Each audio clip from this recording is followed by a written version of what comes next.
Thanks. We'll go Claire and then Reed. Claire B. Lang, Sirius NASCAR Radio. Your pit crew is atop the Tissot standings and has been really, really on top of it. And I think now they're leading the standings alone in the field. And you're looking for a way to name your pit crew, and a contest is underway right now. Do you have any suggestions or thoughts about the identity of your pit crew and what the names might be that you have referenced your pit crew with, and how good they are? I don't know that the names I've referenced them that would be a very good name for them, especially in Chicago. No, the guys they do a great job. They really, really do. And this year has been spectacular in the pits. They've just done a tremendous job. Can't say enough about them, but they'll probably come up with a cool name.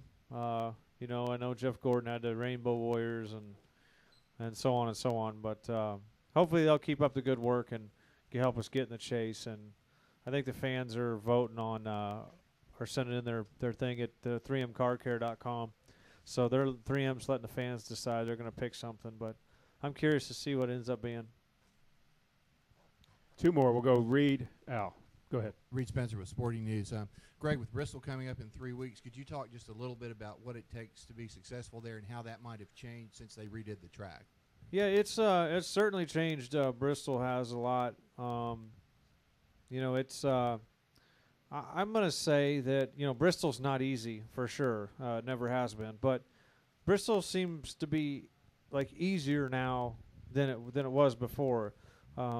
It was real hard. You got dropped down in that corner and then jump back up onto the straightaway. And now the corner's a little smoother and a little more laid out. Cars can kind of run, side by side a little bit better. But it's still a challenging place. It's still really tough. I love Bristol. It's one of my favorite places. And, it's, same old thing. Avoid the accidents, keep your car under control, watch behind you, and hope not to get involved in anything. And if you can do that, we run in the top 10 there almost all the time. Just there again, that was kind of a frustrating race for us. We ran in, I think, 10th there in the spring or close to it. And, we just we're never better than that. Normally we can get up in that top 5, but we just certainly couldn't at all. We're hoping when we go back that we've learned a little bit since then and we can be a little bit better. But I'm looking forward to Bristol.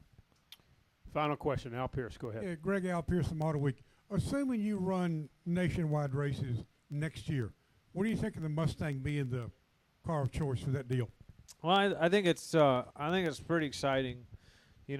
Racing is driven by, I feel like, sports cars or neat cars or whatever you want to say. And the Mustang is really one of the flagship, cars for Ford. And it always has been. So I think it's going to be exciting for the Nationwide Series to have that car, and I think it's really going to create a lot of excitement with the customers. There's a magazine that's just, Muscle Mustang magazine, so I think it's going to be good for Ford to finally get an opportunity to get that badge into the NASCAR series, and it'll be good for our sport. I think it'll bring some more attention to fans. I think it'll improve our TV ratings. I think it'll improve recognition of our sport to get a vehicle like that, on the racetrack or the perception of that at least. And I think it'll help. I think it'll help Ford, and I think it'll help the sport. Greg, thanks a lot. Good Thank luck you. this weekend.